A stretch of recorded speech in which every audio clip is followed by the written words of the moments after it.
I'm Rainey Mullen, and this is Pen and Poet. Intimate conversations and performances with poets, both page and stage, established and up and coming. A safe space where you can meet new artists, maybe gain an appreciation for the spoken and written word. This is poetry for the rest of us, the reachable, understandable, digestible poetry. That night, Zapata washed my feet. Handlebar whiskers scratched the itch between my legs like myth.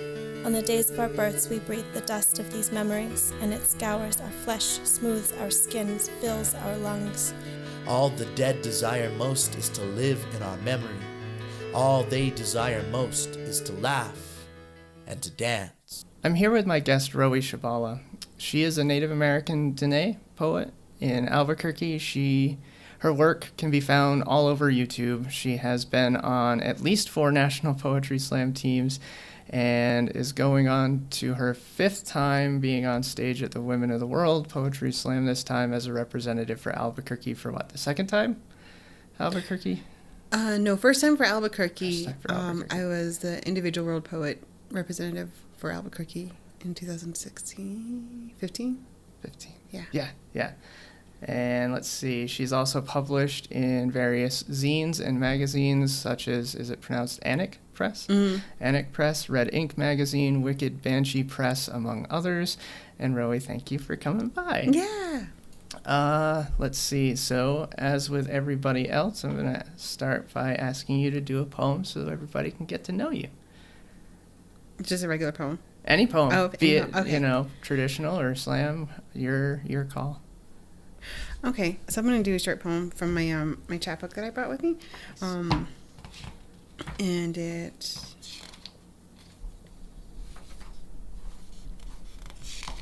Yeah. Okay.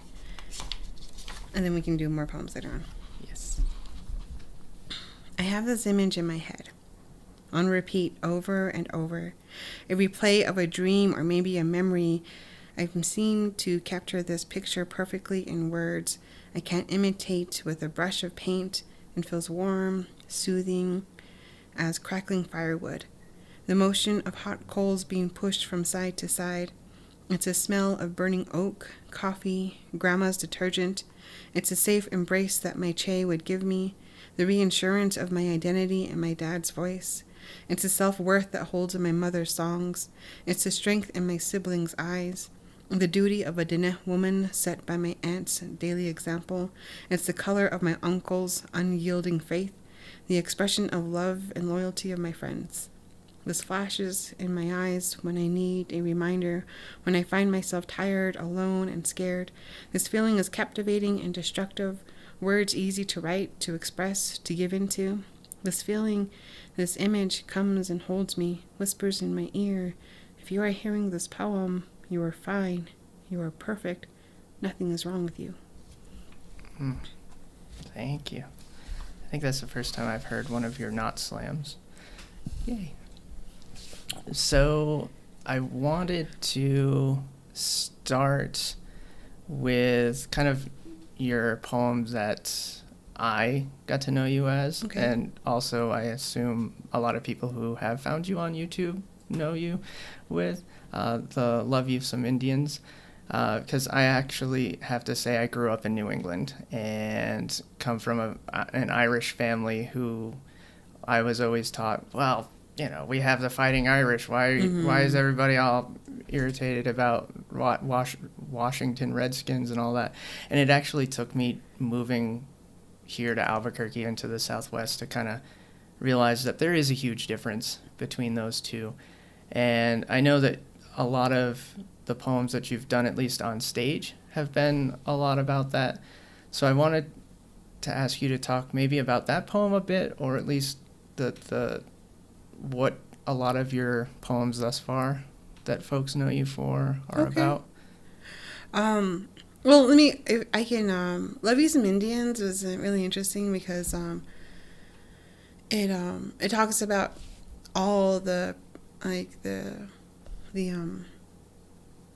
had the word of the generalizations of Native Americans, about the Hollywood Indian, about the costumes and everything, and how it lowers us in a way of not being human. It's more like we're more fantasy. So, and it's interesting because a lot of people just don't know that we're still here. Like, you come to the Southwest and you come on this side of the country, and it's like, oh my God, you're a real Indian. I've actually had that experience before while I was a kid. But when I wrote Love You Some Indians, it was in the wake of Amanda Blackhorse, who was the one who filed the lawsuit against the Washington Redskins on using Washington Redskins, the Redskins, as a slur, because it is a slur, it's a racial slur. That dates back to the Redskins, meaning it's a bounty of dead Indians, pretty much.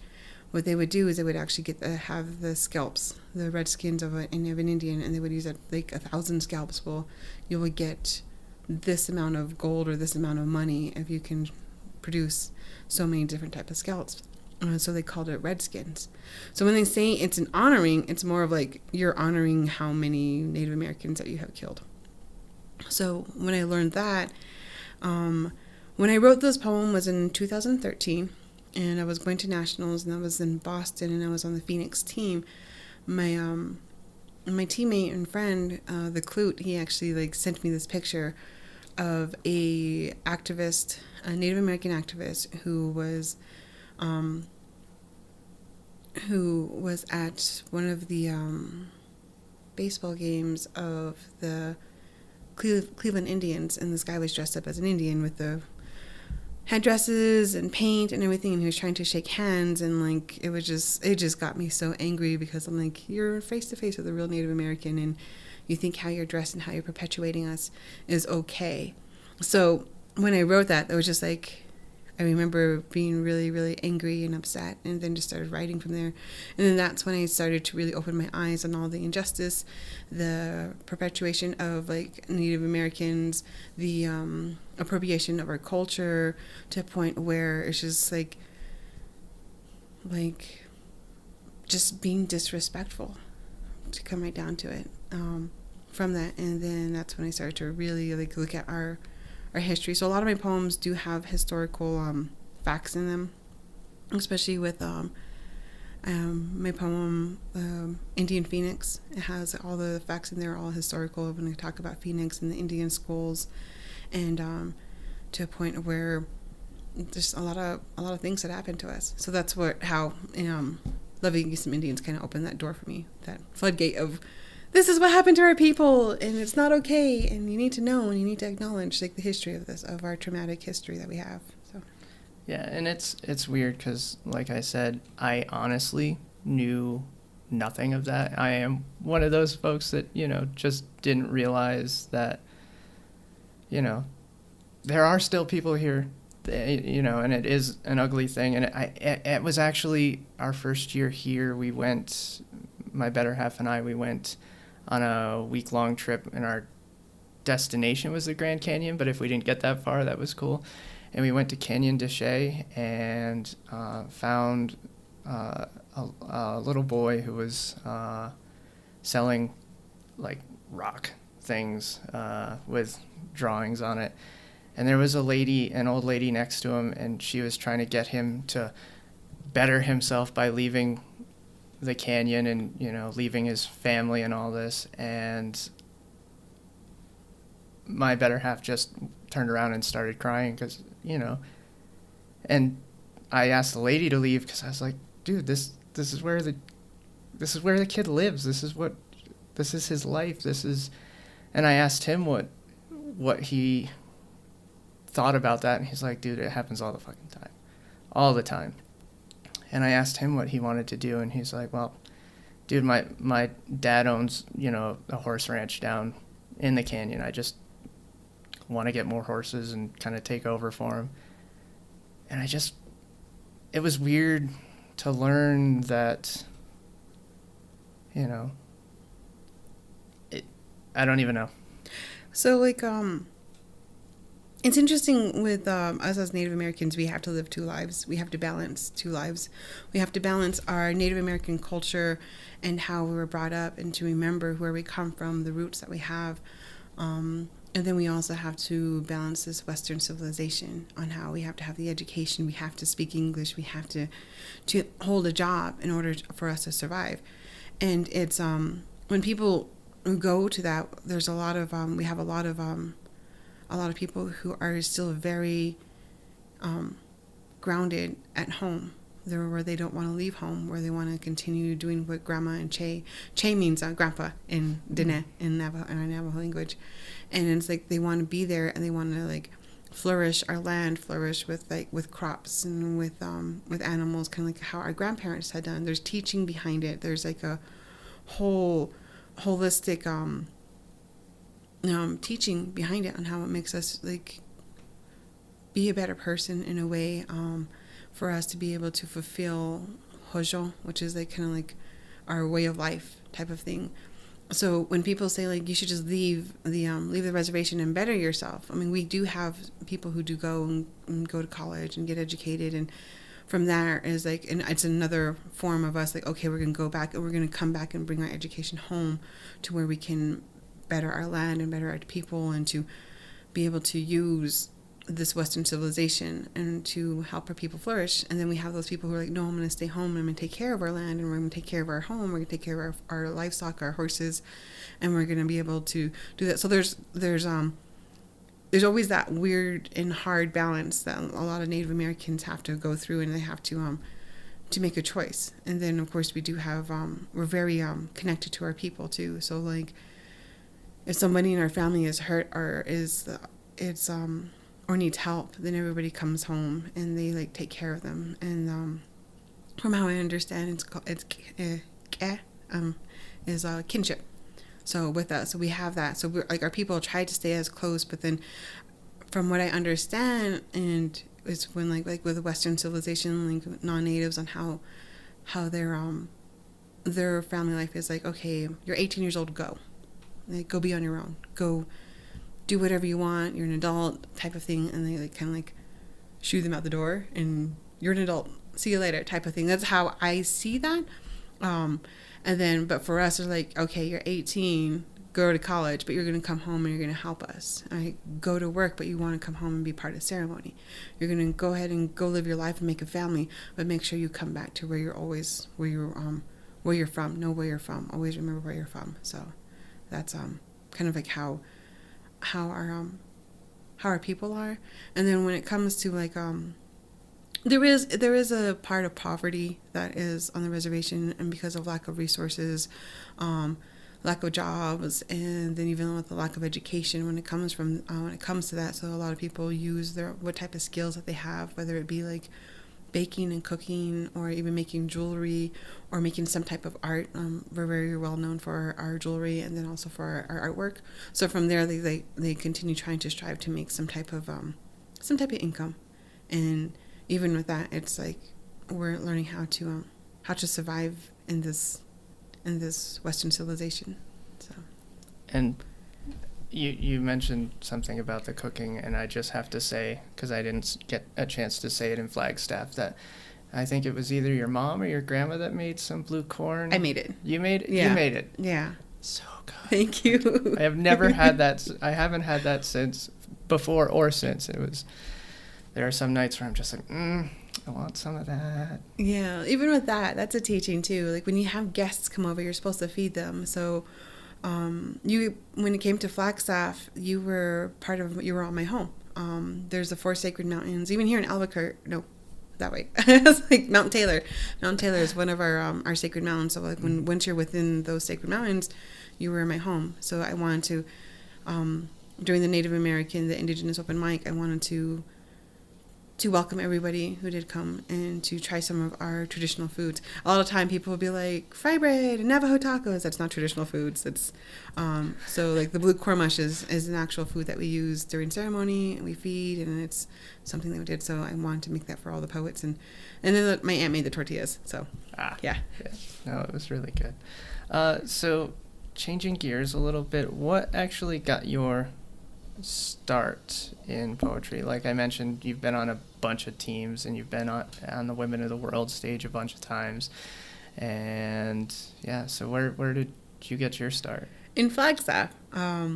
So my goal when I graduated high school was to go into in high school, which is really shy.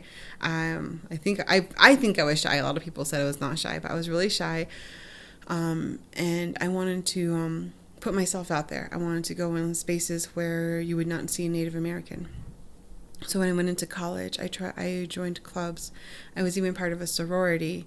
I was the only Native American at that time within my sorority, and then I had 2 sorority sisters who they saw me write poems, and I was writing poems, and they asked me, "Have you ever been to a poetry slam?" I was like, "What's a poetry slam?" And they're like, "Oh, we're gonna take you to the poetry slam." So they took me to the Flagstaff Grand Slam. So my first slam was a Grand Slam that I got to see, and I got to be a judge. And they just like, "Oh man, now we have to stay here throughout the whole thing." And I was getting my degree in theater, so I was trying to figure out how I could use theater and acting and the performance myself to become more outgoing, to be not be shy in a way, and I wanted that for myself. And then I go to Grand Slam and I see these poets performing their poems on stage. I'm like, that is so beautiful. So I went to as many slams as I could. I would write poems, but I would always judge, and I was way too scared to judge, or too scared to go on stage because I was freaking out. My brother, I was living with my brother at the time too. Here I wrote this poem, and it was in the 2004 elections, and it was to George Bush, telling him about us as Native Americans that we're still here, we're still vibrant people, and for him to understand what sovereignty was, because there was a question in there, and he was like, how do you work with sovereign nations of the indigenous people? He didn't know what sovereignty was, and he really didn't understand indigenous people, and so he couldn't answer that, and he just like every other politician, just like whatever. So I wrote that poem, and I'm like, I'm gonna read it, and my brother's like, no, you're not gonna, like, I'm like, no, forget it, I'm not gonna read it. So I didn't know, but my brother went over there, and he wrote my name down. I purposely left the poem at home. He wrote my name down on the list, and he had the poem in his back pocket. So the next thing I know, they're like, so-and-so is coming up to the stage. On deck is Rowie Shebala. And I'm like, what? And then I was like, no, I don't have my poem. I don't have anything. I can't do it. I'm gonna go sign it off. And my brother's like, no, you're not. You're like, I don't have my poem. I don't know what's going on. And he's like, all right. Then after he'll say like, all right, welcome to the stage, Rowie Shebala. My brother pulls out the poem, throws it at my hand, and he literally pushes me on stage. And oh my God. That was the first time, like, I remember you can hear the paper more in the microphone than you could hear my voice. And then I got off stage and I was like, oh my God, that was awesome. I did it. I finished it. So my family has this, my mom instilled this one thing: once you start something, you finish it. So there was no way, once I got on stage, there was no way I could bring myself to come off, and or else I would be feeling really, really guilty that I didn't finish it. So I had to face my fear of being stage fright, like get on there, and then at the same time to read my own poems and to do all this, and then afterwards I'm like, that was so much fun. And then that's the rest is history on how I got from there. Wow. So that first time on stage was when? In 2004. Wow. How old were you then? Like 12? Oh my God, thank you. So, like, I was 22. All right. Yeah. So then let's see. What are some of your go-to poets? Like ones that you look up to, ones that you read when you're looking to read poems. If you're more into the performance stuff, what sort of folks? So Sherman Alexie is definitely one of my favorite writers. When I was in high school is when I started writing poetry. My aunt was a teacher at Winter Rock High School, and it was a Native American literature class. So I took that class, and we were reading these books. I was reading Lone Ranger and Tonto's Fistfight in Heaven, and then she was like showing other different type of poems as well on there. And then I asked her, is he dead? And she was like, what? Like, Sherman Alexie, like, when did he die? And she's like, he's not dead. And I'm like, wait, what? I'm like, yeah, he's still alive and he's still writing. And I'm like, So this is a thing. You can actually be a writer and not die. Because that's how I remember, like, the only time you'll ever be like a well-known writer is if you're dead. If you're dead, then people are gonna. Then people are like, oh my god, they were so brilliant when they wrote this. Too bad they're dead. Now they're gonna be famous. So I was like, you can actually do this. And then to top it off, he was Native American. Because some of the stuff that she had us read were like folklore and like mythology and like traditional stories, and then she brought contemporary literature to us, and I'm like, you can be a Native American and you can be a writer and you can actually live off of that and become. So all these things like it just opened up my eyes to a lot of things. So he's always my go-to person, and how he makes the most simplest things so profound and interesting. So when it comes to poetry, writing, and how he sees things, is always like, yeah, profound and beautiful. And especially when it comes to us as Native American people and how we write and how we see things in our perspective. And then he writes it to a point where non-natives will be able to understand and see the beauty in it. And then strategically write it to a point where us natives know exactly the puns and the things behind it. Like, I know what you're talking about. They won't know, but we know, type of thing. So there is him. Logan Phillips was my spoken word coach when I first started. Like, he saw something in me, so when it comes to like go-to person, when I see him perform or when I get to see him perform, it's always amazing, because I remember seeing him on stage and so vibrant and just like captivating. And then when him pretty much taking me in, and he was just saying, I'm going to teach you how to do this. I'm going to show you how to do your stance. I'm going to show you how to use your voice and how to write and do all this. And it's like, okay. And he just was willingly to teach me and to bring me into this world of spoken word. So him, and then also the late Christopher Lane. So both of those two were really two that really took me under their wing when I came in Flagstaff.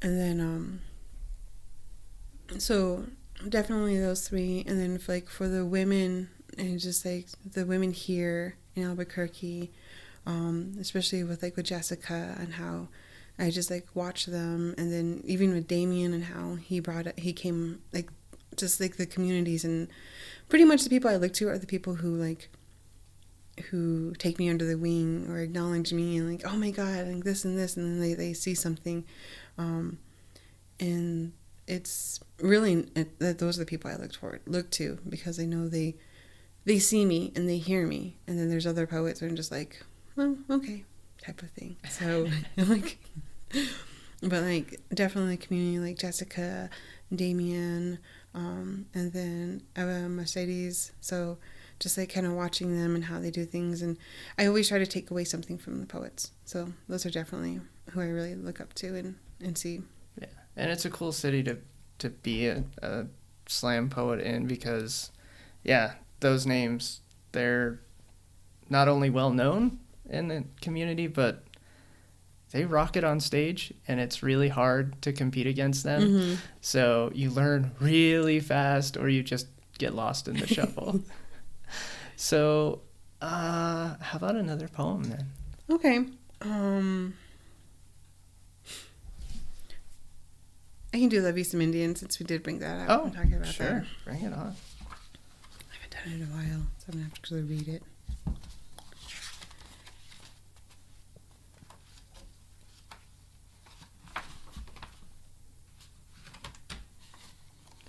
And while she's looking for that, I want to say that the chapbook that she's fumbling through is actually homemade. So if there's anybody listening, Kat, Swimming with Elephants, that wants to publish her stuff, get in touch with her. Yeah.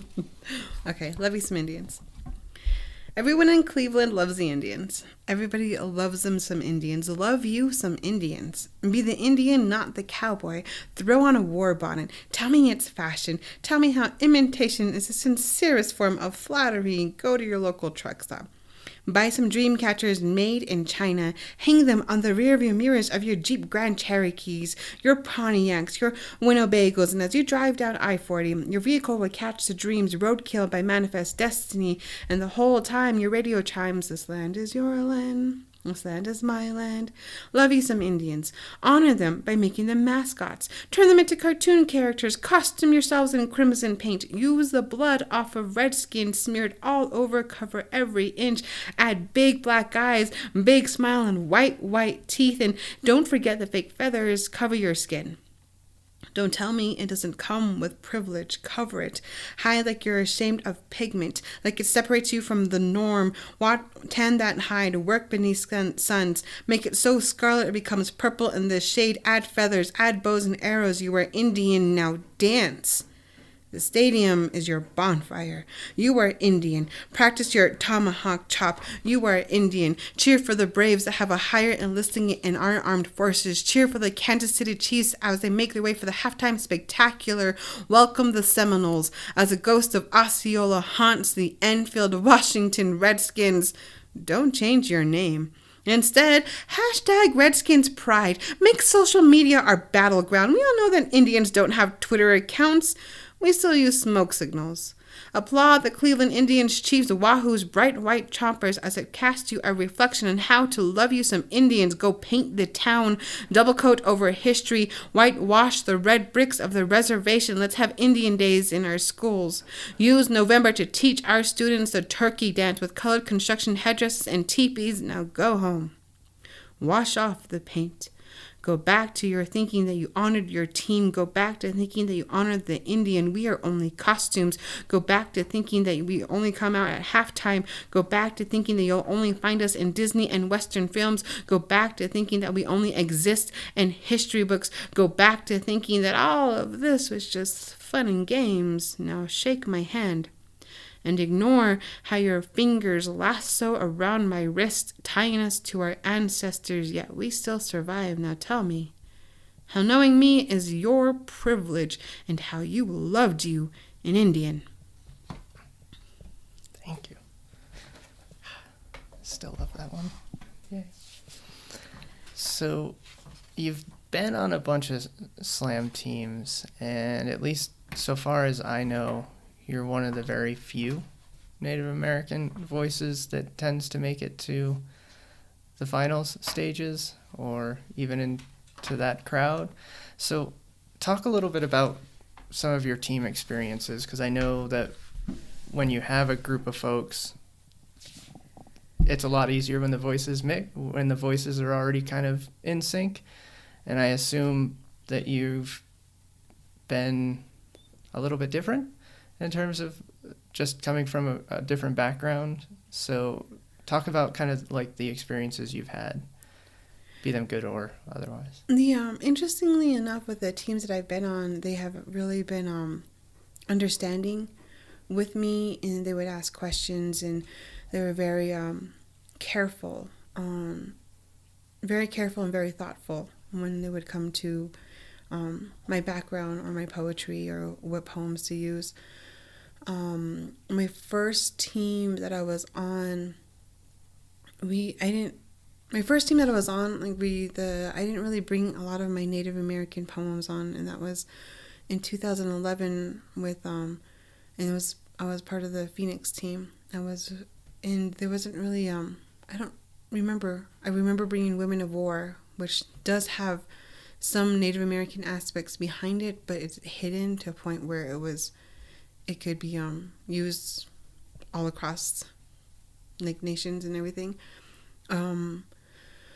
My second team, when Phoenix, that was really neat, because that was with Clute, Lauren Perry, and Joy, and we did Red Bricks. I have a 1-minute poem with Red Bricks, and we turned it into a team piece. And when we turned it into a team piece, that was the piece that like got us to semifinals. And it was just like beautifully crafted, and how the me being the only Native American on the team, only person of color, they they really understood, and they kind of like talked about like their own, like their privilege and what they can do. And so they were very aware of themselves and very aware of me. And when it came to the poems, came to Red Bricks, they included their perceptions as well. And they also like, so it was just really neat on how they have helped me bring my voice out. They were the ones who kind of just like, okay, your story needs to be told. You are important. This needs to be heard. So it was just like they gave me that confidence instead of like pushing me in the back type of thing. So, and then we did the poem again with the next year with my third team with Red Bricks, and we tweaked it a little bit to make sure everybody's voices were in there. And then that was also when I wrote Love You Some Indians. So they were, all the teams that I've been on, they have always been really supportive of my background and always wanted to like, you need to have your voice out there. You need to let them know where you're coming from. You need to let people know that you're still here. So I've always had that support when it came to my teams that I was on. And we do have some Indigenous people who are in the slum community that are either full-blooded. I have not really met somebody who has been full-blooded Native American that has been within spoken word up to the national level, except for his name was Zach. I can't remember his last name, and he was up in Canada. And it was one year, the first year, like, I remember teasing with him. I was like, the Native American quota, we just got a 100% this year. I was like, we got another one.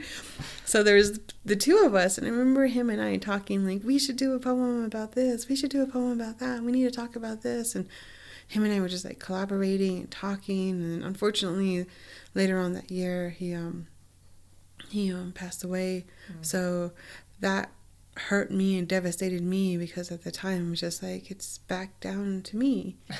And I was like, oh my God, it's hard, because like we have our Indigenous open mics, and last year it was me, and then we had one brilliant poet who was Hispanic. But then even with them too, I view them as like brothers and sisters, because they're Indigenous people of their lands, and a lot of atrocities that had happened to them, we share the same stories. So her and I were talking, but I know I do have some. We do have some poets who do have native blood in them. So it's interesting to hear their stories, and I'm always like, I try to be careful to make sure, like, and we do have people who say I'm Native American, but then they really don't hold any Native American values, and they just kind of like, oh yeah, this is what I did, this is how I am. Like, so it's always hard to believe, and at the same time, it's not hard to believe when you can feel that kinship. So let's see, I don't even know. Oh, you wanted to talk about Women of the World, because not only have you been on the stage 4 times already, but you're going again, this time as the Albuquerque representative to Dallas, is it? Mm-hmm. Yeah. When is that? Is that next month? Second week in March. Second week in March. So chat a bit about that, being, well, Albuquerque representative, or the representative of all the other cities that you've done. So this is going to be my 5th time going to Women of the World. The first time I went as a storm poet, and I remember... A what poet? A storm poet. Which is I didn't represent anybody. I just was an individual poet, so I didn't represent any venues. I just went to compete, and that was in Detroit in 2009. So next year will be my 10-year anniversary of doing national competition. Wow. But, so Women of the World, that was your first national in 2009? Mm-hmm. Nice. My first national competition was Women of the World in 2009, and that was in Detroit. And I remember I was writing poems, and he's like, oh, I'll memorize them on the flight over to Detroit. And nobody taught me how to get ready for these big competitions. And then when I get there, I'm like, oh, I'm supposed to get ready weeks and months before and have these poems ready. So that was, I really enjoyed myself, and I got to walk around, my first time really traveling by myself too. And then the others were I represented Phoenix and I represented Sedona, and it's always really been interesting for the different dynamics from each city. Albuquerque is for some reason I feel a little bit more pressure because the like Gigi made it to final stage last year as a WAPS representative, and then we have Mercedes made it to final stage. I think she came in second 2 years ago or third, or I know she made it to final stage at one point too. And so these like women here, like Albuquerque is a final stage city, and then there's me, and I still have my little like my confidence. I'm like, I can do this. Can I do this? Can I do this? Oh my god, I don't know if I can do this. So I have like that, and then even that just being a different voice, still a minority voice in a way. In the media today, especially with DACA that's going on, and then with a lot of things that are going on, the Hispanic voices are so strong, and the African American voices are so strong, the LGBTQ voice is so strong, and then you have the Native American voice.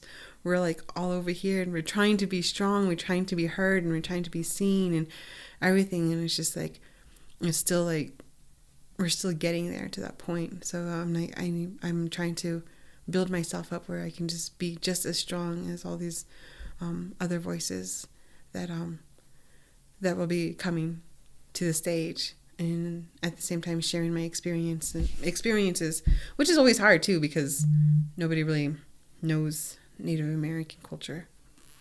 Yeah, and I think when I said it last was before we hit the record button, but you talk about how you don't have any confidence, but you do not exude that on stage. And hell, you've been doing this 15 years, 14, 12 years, 2004, 13 years, 14. 13 years. Bad at math, good at words. Bad at math, good at words.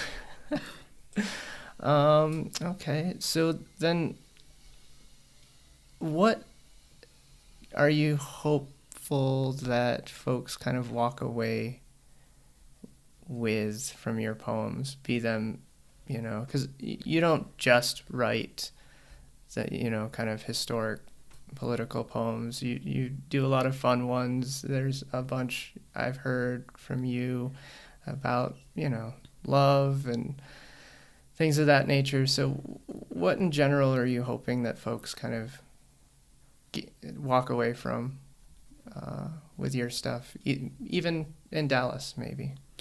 I'm very versatile to a point where I can talk about my political stuff, about history, about my people and everything, and I can go around and I can do a poem about ice cream and just totally make it sound very, very sexy. And that's the one I was thinking about. I really like that one. It's so fun. My pumpkin cheesecake ice cream poem, and then I can talk about Star Wars and all the different type of pop culture type of things. It's just like I'm observant. I don't know. I'm very versatile on what I can write about. So I think I know there are times I've been trying to write more funny poems, and then I'll look at it. I'm like, this is not funny. It's like I'm going back into the dark place. It's like, come back out. So, but and then a lot of times I write very personal things. So some of my funny poems do have personal stories in them. I write one for my brother for his birthday. I wrote one about him on how we grew up and how we both grew up playing video games, and how he'll never call me a princess because Princess Toadstool has funny hair, and how he pretty much the whole help yourself, and I'm never going to help you because you're strong enough to help yourself, but then he always comes back and helping me, and then we get into sibling rivalry and fights and everything. So I write a lot. I try to write about my family. Then I try not to write about my family because you're just I don't know if they're gonna like it. I don't know if they're like, oh my God. Then again, if they get me mad, I'm like, I'm gonna write a poem about you. So, yeah. All right. Then let's see. Is there anything else you wanted to talk about before we do one more? I'm really excited about being the Women of the World representative for Albuquerque. For me, it's like a really big honor. I'm really excited about that. And I'm been actively working to try to move here to Albuquerque. So I live on the Navajo reservation right now, and I work in Gallup. So whenever I can, I'll like leave, I'll get off work earlier and then come here and do poems and be part of the community. So I'm actively trying to become an Albuquerque resident. So hopefully soon it'll happen. And yeah, I'm just really, I appreciate you so much for having me on your show. So no, and it's cool to have you on as our representative, because yeah, you're right. I think, was it last year Gigi placed 8th in the world, and then Mercedes, probably 2nd or 3rd. Like, so it's cool to be. It's cool that you're among those. Yeah, I'm like, oh my God. And then the same thing when I represented the individual world poetry slam. I represent Albuquerque. Even that, I was like, oh my God, pressure. It's weird because that was the first time I actually competed to be a representative. I didn't make it very far because it was still my first year, but I went to Flagstaff because Damien was going already, and he just let me hitch a ride. And I was a volunteer there, so I got to do it all for free. And I didn't get to see you once because they had me in every other spot. So I never even got to see you compete. I was so sad about that. What poem was it? I think I did my 1 minute? No, my 4 minute. No, my 1 minute. One of them I wrote the day before. What? I got a 30 on it. It was so cool. Yeah, it was crazy. That year was crazy. It was so neat. And yeah, and even with you too. I remember that. I remember that competition, and I remember you performing. I'm just like, him. I have to go against him. Oh my gosh. Like, where did these people come from? They're all brand new. And I remember being very nervous from that too. So you have really awesome work too, and I really look forward to watching you grow and stuff. Yay. Thank you. All right, let's hear more of yours. Okay. So my origins over coffee. I know we were I was just trying to think about the different poems I want to do. My origins over coffee is going to be my 4 minute piece.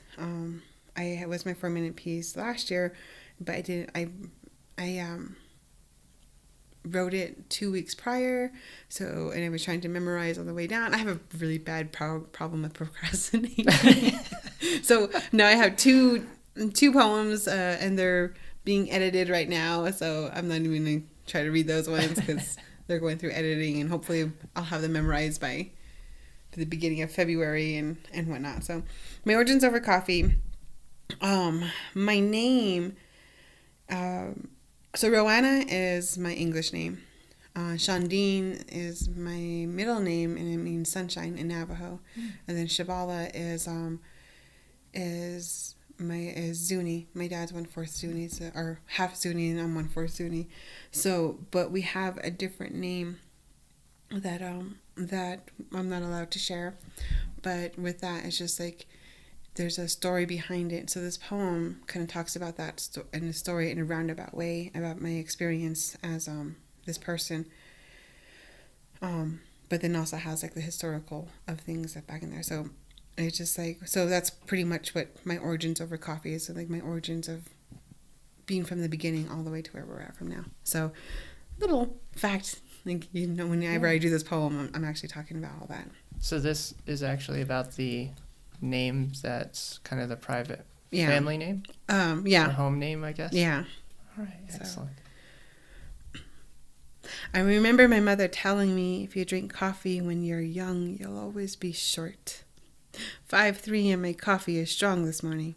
As I sit here and sip all of its bitter taste I seem to have grown to enjoy. When I was a kid, my dad let me sample his coffee, the strong stuff, straight out of a saucer filled with boiling water and coffee grinds, 2 spoonfuls of sugar and no cream. It was bitter. I learned to take life with a minimum amount of sweet. That was the moment I stopped growing, as the children around me continued to sprout into skyscrapers placed in the middle of the reservation, and I remained a hogan, our traditional home.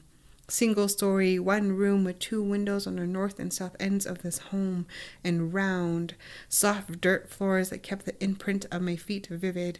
A fire placed in the center. The smell of burning oak, pine, and cedar never seemed to leave my hair, or the songs that had been sung throughout the night bounce off the walls of this home only to be repeated over and over, echoing in the caves of my ears. It has become more poetry than song. This is my body. I know the origins of my blood. It's the first thing my parents taught me. I can date it back to the beginning of time. The significance of my personality through my 4 clans, where my gift of storytelling came from. My body is ancient. I can tell you how the mud from my skin created the people of this earth. The first time I ran east, how my twin sons visited their father, the sun. Allow me to explain how the cracks of my feet and the broken nails felt as I climbed the cliffs of Canyon de Chelly to hide from the cavalry. How cold that winter was when they made us take that long walk, and the electricity in the air when they told us we could go home. I can tell you how the missionaries whipped me with leather for speaking my name in my mother tongue, how the soap tasted as I washed the brown from my mouth, the night sky, how it looked each time that I ran from their school. I can tell you I raised my fists in the air with a patch on my shoulder with the emblem of AIM as I watched the government take Leonard Peltier, as if keeping him behind bars was the only way to save that man and to kill his Indian. I can show you how it felt when I watched my Hopi sister die in a uniform for this country in foreign lands. I can tell you, you can see how this body is trembling as I watch on the news feed how the 7th generation is being surrounded by attack dogs, men in uniform with a preferred taste of oil than clean water, praying that their fingers won't pull that trigger. Today's Calvary. You see, we learn to turn life with a minimum amount of sweet, like our mother's songs.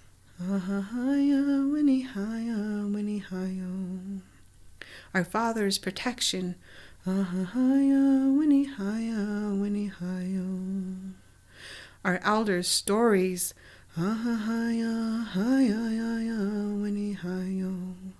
how our children is holding on to our culture for dear life.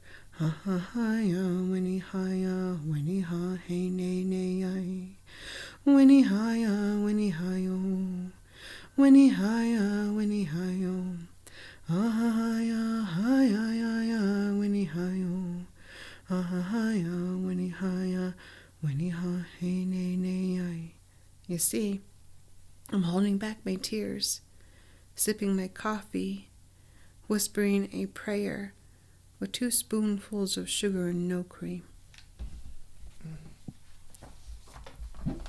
I've heard that poem so many times, and it is nice to know that it's got that cool little story behind it about your name. I appreciate that. Yay. So I guess then our icebreaker poems. Okay. Unless you want to do some more poetry. Your call. Oh, you wanted to talk about your grandpa or I wanted you to talk about your grandpa and that poem. Yeah, no problem. So my Che, I've been trying. Oh my God, my Che, the man that he is amazing. He's the original activist in our family. Him and my grandma, and they just celebrated their 65th wedding anniversary. Wow. So they've been married for 65 years, and he's 95 years young. Oh goodness. And so we're talking about that, and he has done so many things. His name's actually in the Library of Congress. So as a civil servant, so he's in there. So my Che, his name is Kenneth White Sr. He they back in the day, when after us being put on reservations and trying to have jobs on the reservations, he was the one who started the Indian preference. So if you go on any type of Native American land, and if there is a Native American who is qualified to do the job that they're building, they are the ones who get the job first. So at that time, contractors were coming and they were building all these things, but they were going to non-natives, and they were saying that these the native people were not educated enough, or they didn't know what they were doing. When my Che was a well-qualified carpenter, and then we had like welders and all these like, people who were qualified, and they weren't getting the jobs that were being offered. So my Che, what he does is he cusses out his boss because they laid him off because these non-natives were coming onto the land and saying like, well, they're better, so they laid him off. So he cusses out his boss, and he goes up to the Navajo Nation Council, and he says, I am qualified to do these jobs, and this is my land, and we should be getting these jobs because this is our land, and like, you need to have this happen. So from that movement that he had done, and then there was a lawyer that who was there, and like they did this whole lawyering stuff and everything. Anyway, it came up, he was the person who started the Tribal Employment Rights Office. So it's not nationwide, and I think it went into Canada, so it started with him. And during the 1978 was when they passed the Indian Religious Freedom Act. So 1978, 4 years before I was born, is when we were actually able to practice our religion without being thrown in jail, and without like this whole country that is supposed to be founded on religious freedom. 1970 is when we actually started to actually have religious freedom. Wow. But he was part of that, and I remember hearing stories of him and my grandma going up to Washington, D.C., and with our Lakota relatives that we had as well, putting up teepee and doing ceremony on the mall, bringing it back down and coming back, and the next thing you know, we have religious freedom. So he was part of that. And then so he's just done all these things. My Jay has done that, and then I'm his big baby. I want to say that. Like, everybody knows it. So even with that, there's a lot of responsibility of being his big baby. So he's never seen the Grand Canyon. He's never seen the Grand Canyon in his whole life, and he lives like maybe an hour and a half away from the Grand Canyon. What? You know, it's funny. So he's been to New York City, he's been to Washington, D.C., he's been to Canada, he's been to all over the Black Hills. He's just like all over this country, and he's never been to the Grand Canyon. And then he just recently he started to come down with dementia, so his memory was just kind of in and out. So one day I just like, come on, Che, let's go. He's like, where are we going? Like, we're going to the Grand Canyon. I was like, okay. So I put him in my car. We go to Flagstaff. We stop and we eat. We stop and we get a burger, and then he wanted pie. He always likes pie, so we got him some pie. And then we started driving, and then we were driving along the Grand Canyon right before you make it to the visitor center. She's like, it's right there. It's right there. I always heard it was a big ditch. I don't need to go. And so he says, right. And we go, and then he's like, right, it's right there. Pull over. I was like, I can't, Jay. Like, it's a one way. There's cars behind us. He's like, pull over. I was like, I can't. Just wait. So we get to the visitor center, and he jumps out of the car and he just walks straight to the edge, and I'm trying to keep up with him. And then he gets over there and he leans over and he's just like, wow, that's a really big ditch. And he just like, all right, now I'm done. Let's go home. I'm like, wait, what? I was like, he's like, it's like I said, it's a big ditch. Let's just go home now. So I was like, okay, well, let me take pictures first. So I took pictures of him, and then he's like, all right, let's go. So then we got back in the car and we drove back. That was it. That was him seeing the Grand Canyon. So it was neat that I got to do that with him. So I was the first one to get him seen. So the poem that it's just like, it's called He Calls My Name, and all like every stanza has like a little story behind that. And he always used to call himself a crazy Indian. So I know a lot of like our people have been colonized and have been assimilated to a point where it's okay to call yourselves Indian. It's okay. Like, I know we have some people who wear the Washington Redskins jackets and hats and like all these things, and they actually believe that it's us being honored in a way. So it's been a lot of things that we're trying to untrain that thinking and trying to like, this is what it really means and this and so so he always like cause says crazy Indian, so he'll I'm a crazy Indian, you're a crazy Indian type of thing. There's another story where he lives in my grandma May Che live in a really small area where there's like dirt roads and everything, and we went out there and he had this bull that kept on wandering off. So May Che is kind of rowdy, so he had this 91 Dodge, and we went off road and we went straight towards the bull, and he hit the bull. What? And the bull turned around and the bull hit the truck. So my Che and my dad were like going back and forth. Well, I wasn't in the seat with him, and I'm like screaming, and I look over to him and he's just laughing, throwing his head back and laughing. And the next thing I know, he's like, look out. And then right there, the bull's head is inside the window and like right there. And so it's just like all these crazy things. And I remember it was like, I think it was 9, and he's like, grab the wheel, and I had to grab the wheel, and he pushed the bull's head out of the window, and the bull, like, it was an interesting time of my life. So there's all these like little stories that we have in here, in this poem that I'm going to read for you. I talk about Kinalda, which is our puberty ceremony for our women, where we have to run east, and we have to, like, there's a lot of teachings behind it when it comes in there. So, that's just kind of giving a reference, because a lot of times when I read these poems, especially his poem, there's like these little stories that people don't know the backstory of. So those are my little backstories for this poem. So it's called He Calls My Name. 1. My Che held me above his head, showing me to the universe, praising me to the gods. I was going to be the one to watch over him when he gets old. A lot of responsibility to give to a newborn. 2. No one told me that playing in my traditional attire was blasphemy. Climbing up trees, ladders, rolling down hills in a barrel. I was just a girl who jumped the borders of the four corners, jaywalked the wild side of Old Red Lake Road, coming out with scraped knees, a dog bite, braids unraveled, leaving dust storms behind me with my bike and a cherry snow cone.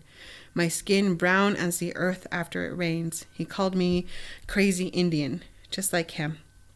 3. When your grandpa yells your name, telling you to grab the wheel of a 91 Dodge Ram, you grab the wheel. Turn him in the right direction, clockwise, always clockwise. Our heads jolted, laughter echoes across the valley of the wind. He taught me how to make my own roads. Buckle up, shift gears, and step on it. And don't be afraid to speed just a little. 4. He lets go of the wheel out of exhaustion. It sped clockwise into a wash and a trunk of an old willow tree. His foot weighs down, always wanting to go forward, but always remember where you come from. My Che's words ripple through my timeline. 5. When becoming a woman, there's a few things to remember. Keep your shoes laced and tight. Find a nice tree to run around. Think positive as you run east. Think positive as you grind corn. Think positive as your elders yell at you while you're playing baseball in your traditional clothes. And never forget your name. 6. You can't call yourself a man until you go head to head with a tornado. Wrestle him up a bit. Watch it become calm and tamed into a light breeze. You can't call yourself a storm until you hear the winds call you by name. 7. I took him to see the Grand Canyon. He looked off the cliffs and turned to me in amazement. Wow, that's a big ditch. I took a picture of him as proof. When the doctor says words like dementia, Alzheimer's, sundowners, you must think this is the consequence from boxing, bull riding, hugging willow trees, taming storms. His memory drifts away into a light breeze. 8. This is not the last stanza. He remembers working at Disneyland, rowing a canoe across the river in the Indian War canoe attraction. He laughs. Navajos don't row canoes. They had to teach me to be Indian. Stupid. He looks at my brothers and sisters, struggles to call them by name.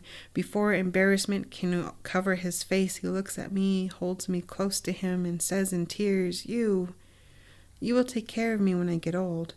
He calls my name. Thank you. I recently lost my grandpa to the same dementia stuff, so I'm really glad that you have those memories. That makes me very happy. I'm sorry to hear that. So, on that light note, how about we do our icebreakers now? Okay. You want to go first or second? I'll go second. All right. It goes in shifts. Like the first few folks I interviewed always made me go first. Then there was this big bout in the middle where everybody wanted to go first to get it out of the way. And now we're back to this. So we did a senru, which is basically a haiku that we don't have to talk about nature. So mine is, poetry kills kids, turns them to adults in time to watch life age out. Yay! Okay, here's mine. A reverberating microphone reminds me that my voice is still strong. Awesome. Yay. Rowie, seriously, thank you, because I think this is the first time we've really had a chance to chat anyway. So thank you so much for coming. You're welcome. Thank you for having me. I was so excited that I get to be part of this. So I'm excited to hear it, and hopefully, yeah. Thank you. I want to thank Rowie Shebala again for coming on the show. The first time I met her and saw her perform was at the Albuquerque Individual Qualifiers for Nationals back in 2016. She is such a great poet and a positive person. I fell in love with her right away. It was really good to finally sit down and chat with her. You can find her all over the interwebs and a bunch of videos on YouTube of her performing many of her pieces. I don't doubt at all that we'll be seeing a book of poetry from Rowie in the near future. I encourage you all to head over to Apple Podcasts or wherever you get your podcasts from and subscribe and leave a review. That's how Apple Podcasts by iTunes ranks shows and makes it easier for others to find the show. If you want to be a guest, you can email me at rainy.mullen@gmail.com. That's rene.mullen@gmail.com. On Twitter @penandpoet, or on Facebook. Thanks again, and stay safe.